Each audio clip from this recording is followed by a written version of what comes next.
بسم الله والصلاة والسلام على رسول الله وعلى آله وصحبه ومن والاه. أما بعد.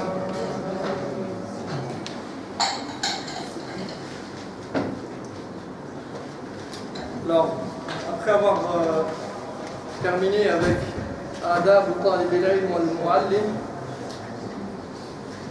après avoir parlé des bonnes manières relatives à l'étude de la science islamique, et j'ai un petit peu occulté certains aspects parce qu'on n'avait pas trop le temps, et ceux qui veulent y revenir, ils peuvent revenir au livre Al-Bahr al-Ra'iq fi Zuhd wa Raqa'iq. Et on passe maintenant au point essentiel de l'étude qui va vraiment commencer. On entame cette étude des cœurs, al-qulub. On entame après on va dire, ces premiers chapitres qui font office de quelque part d'introduction dans la méthodologie et dans la manière d'appréhender les choses. On rentre vraiment dans le vif du sujet avec cette partie qui concerne al-qulub, les cœurs. Et puisqu'il s'agit ici de tazkiyat al-nafs, puisque ce cours a pour vocation de purifier les cœurs, de purifier les âmes, eh bien, on va s'attarder un petit peu sur les cœurs, les maladies des cœurs et les moyens d'y remédier.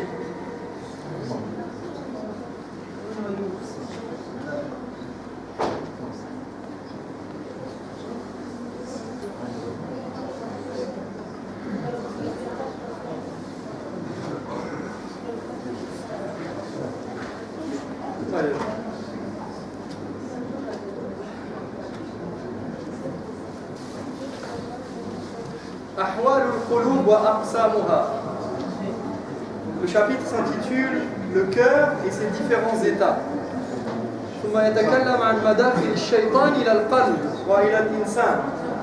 Ensuite, il parlera des différentes manières pour le diable d'atteindre l'homme et d'atteindre son cœur. يقول لما كان القلب للأعضاء كالملك المتصرف في الجنود التي تصدر كله عن أمره. Il nous dit, puisque les membres du corps sont au cœur, ce que les soldats sont au roi, ils n'agissent que sur son ordre.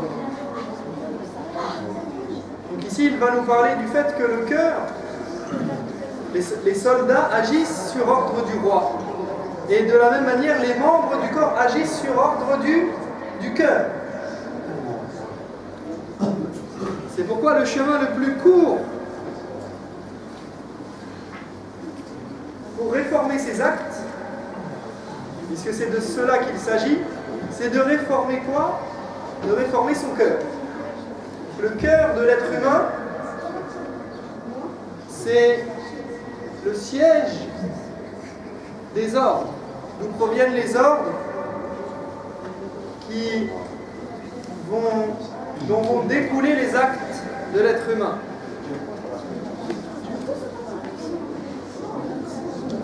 ويستعملها فيما يحب. يعني هذا الملك يستعمل الجنود فيما يحب، وكذلك القلب يستعمل الجوارح والأعضاء فيما يحب، فكلها تحت عبوديته وقهره، وتكتسب منه الاستقامة والزيغ، وتتبعه فيما يعقده من العزم أو يحله.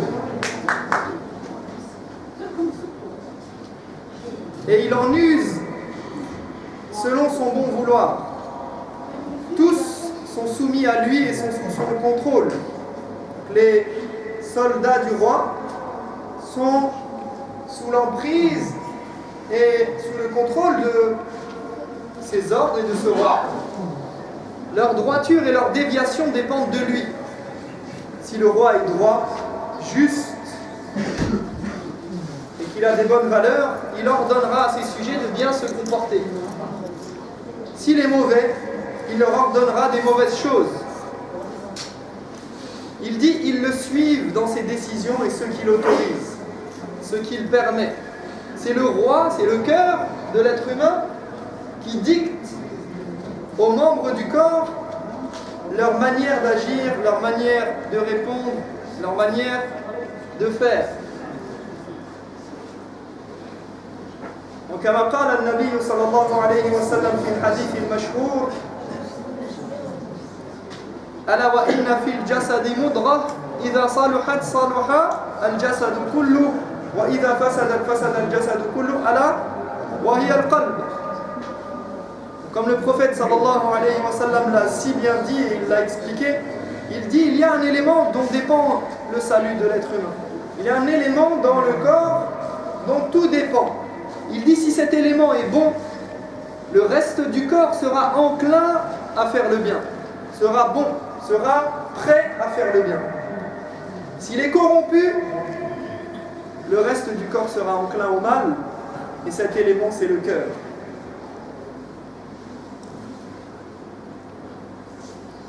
فهو ملكها وهي المنفذة لما يأمرها به القابلة لما يأتيها من هديه ولا يستقيم لها شيء من أعمالها حتى تصدر عن قصده ونيته. Le cœur est donc le roi et les membres du corps ne font qu'exécuter ses ordres et agir selon ses directives. Aucun acte n'émane des membres si ce n'est par sa volonté et son intention.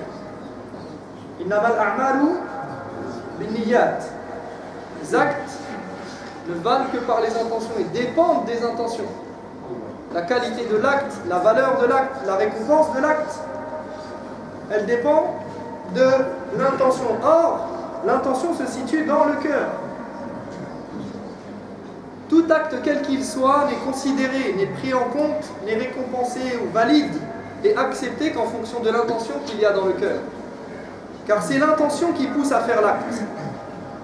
C'est d'ailleurs pour ça que les fuqaha disent dans les adorations, qu'il s'agisse de Ramadan, de la salat, qu'on ne prononce pas l'intention. Lorsque vous faites Ramadan, vous savez que un des piliers de cette adoration, c'est tabyitun niyya, d'avoir l'intention en période au moment de la nuit. Alors il y a une divergence chez les fuqaha. Est-ce que le musulman qui va faire le jeûne de Ramadan, il doit reproduire l'intention chaque nuit pour chaque jour différent, ou bien est-ce que l'intention du départ suffit? C'est une divergence chez les fuqaha, je ne vais pas rentrer là-dedans, c'est pas ce qui nous importe, mais tout ça pour dire que cette intention, on n'a pas besoin de dire j'ai l'intention de faire le mois de Ramadan, j'ai l'intention de jeûner demain. Non, l'acte, simplement le fait de venir à la prière de Tarawih, simplement le fait de mettre le réveil, simplement le fait de faire quoi que ce soit qui indique que j'ai l'intention de le faire, c'est ça l'intention. Et la même chose pour la prière. La prière, le simple fait d'aller faire les ablutions, de se lever, de faire takbiratul ihram, à ce moment-là, c'est ce qui prouve l'intention. Si je n'avais pas l'intention de faire la prière, je ne me serais pas levé. Je n'aurais pas levé les mains et dit Allahu Akbar. Donc, les actes que nous faisons témoignent de l'intention qu'il y a dans le cœur. Et un élément important aussi, il se peut qu'un acte soit beau en apparence, mais l'intention qui le motive soit mauvaise. Et du coup, l'acte devient corrompu et mauvais. Donc l'intention qui est dans le cœur, eh bien, c'est elle qui va donner l'issue et qui va faire considérer l'acte de manière correcte ou non. يقول وهو المسؤول عنها كلها فكل راع مسؤول عن رعيته لذا كان الاهتمام بتصحيح القلب وتسديده أول ما اعتمد عليه السالكون والنظر في أمراض القلب وعلاجها أهم ما تنسك به الناسكون. Il dit, il en est le total garant et responsable. Le cœur, il est le responsable des membres, il est le garant. Car toute personne qui a la charge de quelqu'un est responsable de celle-ci. كلكم راع وكلكم مسؤول عن رعيته كما قال النبي صلى الله عليه وسلم. Vous êtes tous responsables. Vous êtes tous des gens qui avez sous votre charge quelqu'un et vous en êtes responsable si vous en avez la charge. Eh bien ici, le cœur, il est responsable et il a la charge des membres. Donc si les membres, si le corps fait des actes mauvais, eh bien la responsabilité revient à qui? Au cœur, à l'intérieur de l'être humain.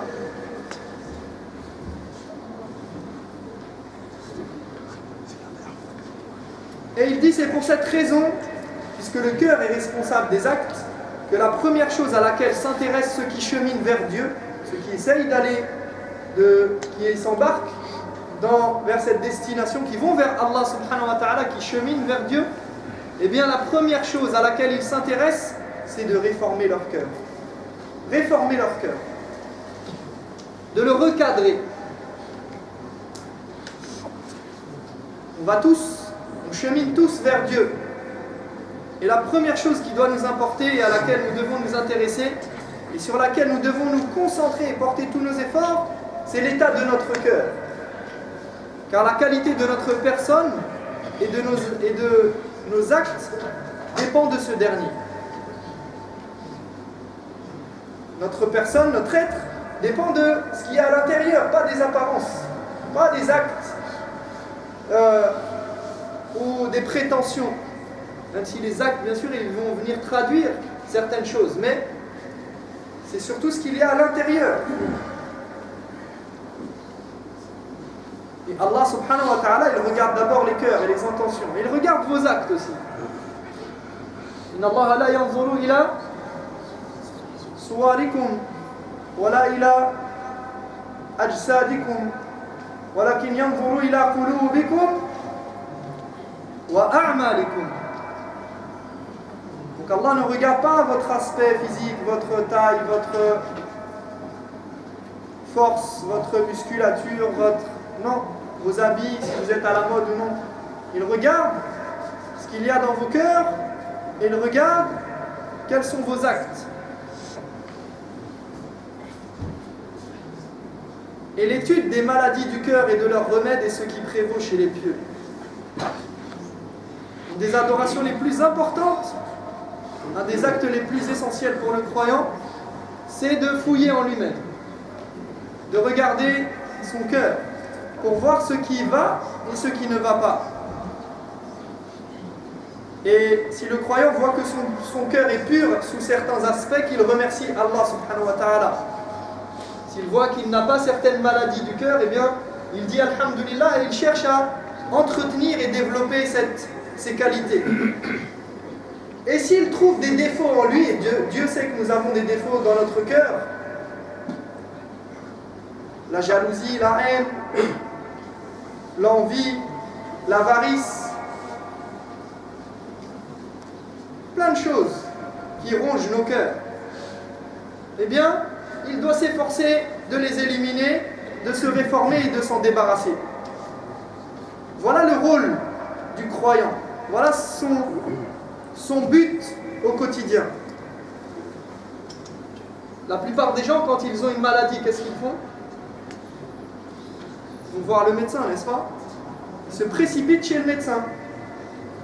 Mais les maladies de leur cœur, ils ne s'en préoccupent pas. Allah hadith wa la haraj, la médisance, parle sur les gens derrière leur dos, critique, ment, cherche à nuire à tel ou tel. Les maladies du cœur, c'est plus important que les maladies du corps. Et le musulman, il n'est pas comme ça. Au contraire, il doit être encore plus préoccupé par l'état de son cœur qu'il ne l'est par l'état de son corps. Comme l'a dit Al-Bisti, il dit Ya khadim al-jismi kam tashqa bi khidmatihi atatlubu ar-ribha fima fihi khusranu aqbil ala an-nafsi wastakmil fada'ilaha fa anta bin-nafsi la bil-jismi insani.